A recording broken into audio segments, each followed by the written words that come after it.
Bienvenue à ce numéro de votre émission Entretien du jour. Cotonou, la capitale économique du Bénin, vit depuis quelques semaines au rythme d'un toilettage exceptionnel, ponctué d'opérations de marquage d'édifices et de déguépissement. Des opérations décriées ça et là et applaudies par d'autres. Autour de ce tohu-bohu se trouve le bras armé, dit-on, des dites opérations.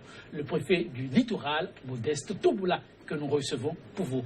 Modeste Toboula, bonjour. Bonjour. Merci de répondre à notre invitation. C'est un plaisir. Nous allons tout droit sur notre sujet. À quoi rime exactement l'opération en vogue depuis quelques semaines dans la ville de Cotonou?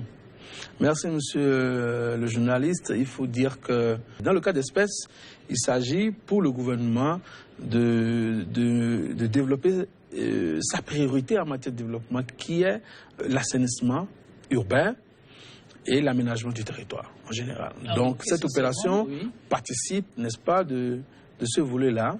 Vous savez, le budget qui est en examen au niveau de l'Assemblée nationale affiche un tableau de 2010 milliards.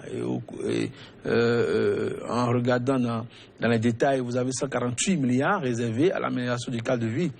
Donc c'est une opération nationale qui a été lancée dans le but d'avoir l'espace à aménager. Les populations, aujourd'hui, quand on les suit, ne sont pas pour autant contre la dite opération, puisqu'elles visent l'assainissement de leur cadre de vie, donc le mieux-être. Mais elles disent déplorer un certain manque de sens d'humanisme à travers la dite opération. Je pense qu'il n'y a pas eu de manque d'humanisme dans le lancement de l'opération, pour deux raisons.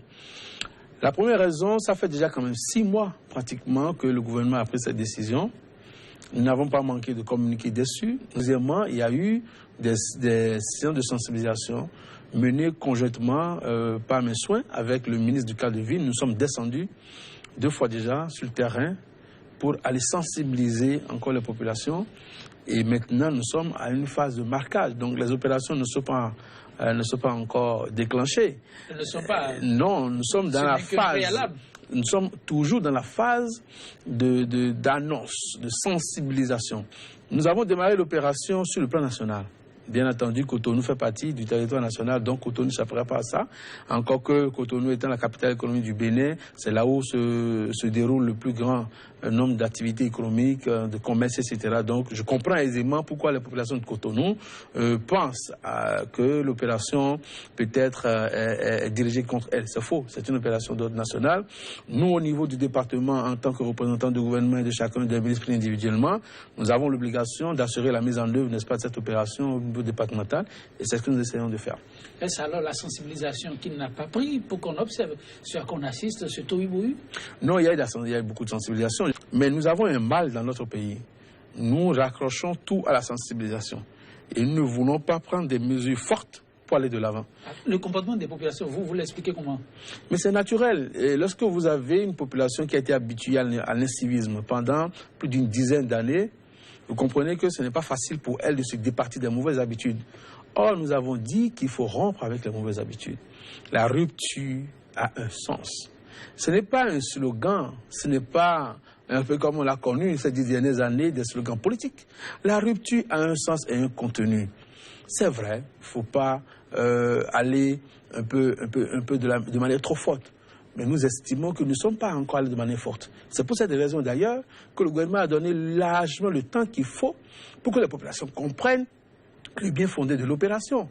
C'est pas pour rien que le délai allait jusqu'au 31 décembre. C'est pour permettre quand même aux femmes, tout en vendant pour la fin de l'année, de trouver de l'argent pour pouvoir opérer leur déplacement.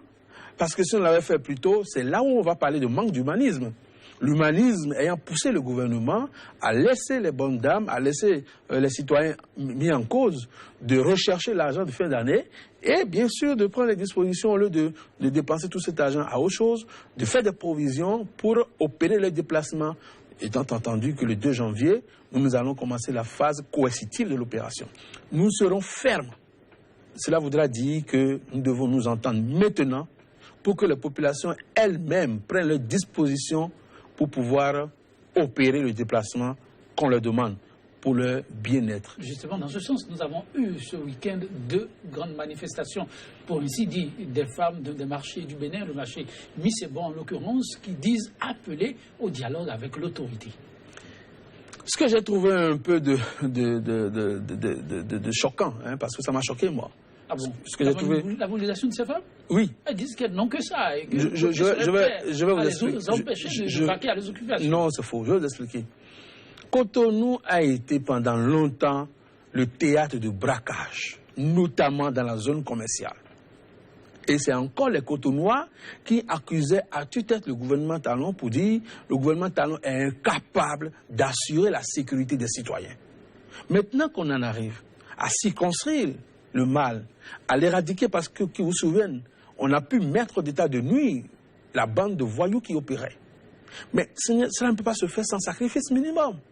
Donc, nous avons essayé de circonscrire le mal au niveau de la zone commerciale, ce qui a donné ses résultats. Maintenant, les mêmes populations, en ce qui concerne les allègements qu'elles demandaient pour les malades de l'OMEL et pour les enseignants et élèves du lycée technique Koulibaly, nous avons accédé encore à cette doléance. Alors, ma foi, je me dis, il y a une manipulation qui est derrière ces marches-là. Vous croyez, c'est ces dames-là? Mais écoutez, si elles devaient marcher, ce n'est pas après 4 mois de mise en œuvre de l'opération, de la mesure encore qui a été allégée, que la marche doit se tenir. Quand on vient dans la zone commerciale, on y vient avec des voitures pour acheter en gros et y ressortir. Mais dans le côté on n'a pas interdit aux véhicules d'y aller. Les camions continuent de décharger, les véhicules continuent d'avoir accès à la zone commerciale. Donc si on veut parler d'impact économique, d'activité, ce n'est pas à cause des motos qui viennent acheter juste des détails, qui viennent juste acheter un détail et repartir. Vous allez me dire, il y a plus de détaillants que de grossistes. Ce n'est pas évident. Dans cette zone, non.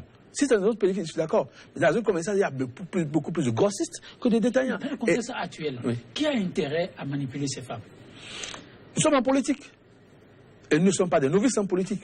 Nous savons très bien ce qui se passe, mais nous nous gardons d'aller dans ce sens.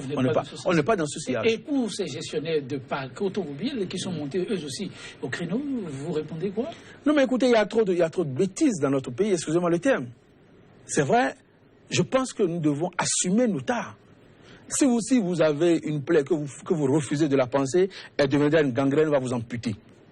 C'est exactement ce qui se passe au Bénin. Le problème des chauffeurs, pour aussi parler, des conducteurs de véhicules, du parc d'Indon, vous avez des gens qui n'ont pas de droit de propriété sur un domaine, qui se comportent plus que des propriétaires de terriens, plus que des propriétaires terriens. La terre appartient à l'État. Surtout le domaine public appartient à l'État. Et lorsque l'État veut rentrer en possession de son domaine pour l'aménager, pour le bien-être général, il ne peut pas se trouver des groupuscules d'individus voulant défendre quelque droit que ce soit pour empêcher l'État d'aller au bout de ses idées. Ce n'est pas possible. On ne peut pas, sous la pression sociale, parce que ces conducteurs étaient habitués... Il s'agit d'une opposition à décision de justice. C'est une opposition à décision de justice. Vous savez que le rôle du préfet, entre autres, c'est d'exécuter les décisions de justice dans le ressort territorial qui est le sien. Et en ce qui me concerne, toutes les décisions de justice, j'ai été très clair vis-à-vis de la mairie, toutes les décisions de justice qui auront connotation à incidence financière ou non, qui ne seraient pas exécutées, je les appliquerai en conformité avec les tests. Dans le cas d'espèce, c'est ici, ils n'ont pas eu à interjeter appel. L'appel n'est pas suspensif de l'exécution. La loi dit supplémentaire de la minute. C'est-à-dire, on exécute une décision de justice supplémentaire de minute. Si vous faites appel, que l'appel aboutisse ou non, cela n'exclut pas, cela ne suspend pas l'exécution de la décision qui a été donnée. Maintenant, si au cours de l'appel, on revient sur la décision, etc., les juges apprécieront et les conséquences du droit seront établies. Et par rapport à ce cas spécifique, oui. On a constaté qu'il y avait un fort détachement sur le lieu. Est-ce qu'on en avait vraiment besoin? En matière de métier de l'ordre, il y a forcément des préalables. Le métier de l'ordre s'entend d'abord en termes de prévision, beaucoup plus en termes de prévention, parce qu'il faut suffisamment prévenir le désordre.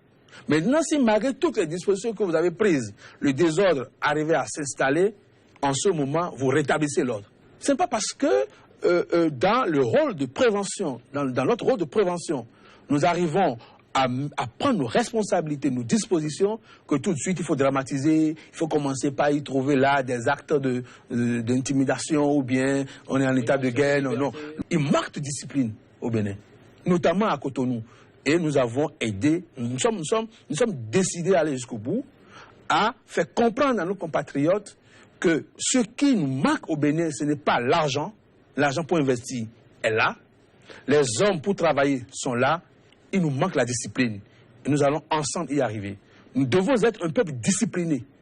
Soit on le fait maintenant, ou alors nous avons raté notre mission et nous avons raté l'avenir de nos enfants. Oui, l'appel autour de ces opérations qui sont déjà en cours et celles-là à venir reste quoi? Vous savez, nous sommes dans une dynamique de sensibilisation, de communication pour un changement de comportement et nous sommes persuadés que les populations vont comprendre. C'est vrai, il faut dire qu'il y a quelques erreurs. Dans l'opération qui s'est déroulée jusque-là, dans les marquages, il y a certains édifices qui ne devaient pas être marqués, qui l'ont été. J'ai pris l'engagement avec le ministre en charge du cadre de vie que nous puissions faire la phase, que nous puissions mener la phase de contrôle. Donc je vais descendre personnellement sur chaque artère marquée en présence des cadres habilités dans le domaine, l'hygiène, etc., avec les agents marqueurs, pour rectifier les édifices qui ont été marqués, qui n'auraient pas dû. Donc j'invite la population à la patience. Nous n'avons que démarré l'opération de marquage. Il faut attendre que l'opération aille jusqu'à terme, que nous puissions amener les corrections qu'il faudra et que, après cette correction maintenant, que nous puissions faire une évaluation globale avant de démarrer le déguerpissement à proprement parler à partir du 2 janvier. Et que risque-t-il de se passer si les gens ont effectivement de contrats et que malgré ça on est obligé de casser? L'occupation d'un domaine public est essentiellement précaire. Même en matière de construction, lorsque on vous délivre un permis de construire, le permis de construire est révocable à tout moment. Et je voudrais dire par votre canal que ceux qui pensent qu'ils ont un contrat avec la mairie et qui ne veulent pas obtempérer sont vraiment dans le décor. La mairie n'est pas un État dans un autre État. Que ceux qui soulèvent les populations contre le gouvernement, dans le sens d'espérer, je ne sais quel objectif, quel résultat, je voudrais leur lancer un appel pour dire ils n'ont qu'à raison garder et qu'on laisse le temps au temps. Le temps qui sonne, celui qui arrive, arrivera. Et on va apprécier. Modeste Toboula, merci. Chers téléspectateurs, merci également à vous de nous avoir suivis. Ce numéro de votre émission Entretien du jour prend ainsi fin. On se donne rendez-vous pour très bientôt, toujours avec la même disponibilité. Merci bien.